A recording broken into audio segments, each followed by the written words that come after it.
Hi everyone, welcome back to my channel with an amazing new video on how to pair your Xbox One remote with the new iPad running on iOS 13. First we will need to switch on the Xbox One remote by pressing the X button, which is Microsoft Home button. After which the Xbox One button will light up, and then after that we need to press another button for about 3 seconds.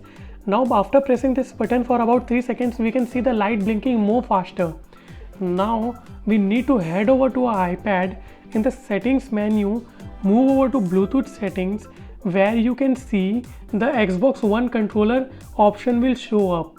After clicking on that button, we will need to wait for few more seconds so that the Xbox One remote gets connected. Now it's connected. Now let's check a game, how well it works with the remote. This game is of Apple Arcade. Let's play the level 4.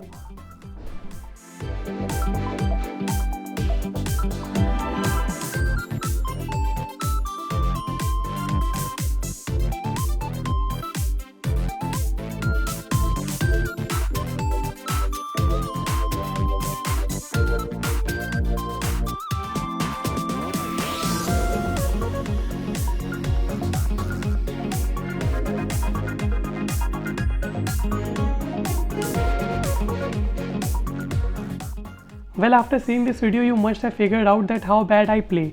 But during this gameplay we can see that there is no latency between the controller and the iPad.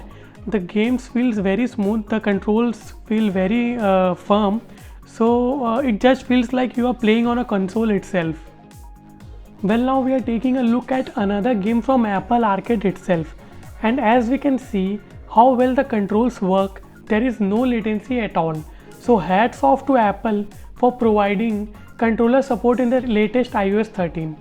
So that's it guys, thank you for watching my video, and if you somewhat find this video helpful, then don't forget to like, comment, share and subscribe my channel so that you don't miss any amazing videos.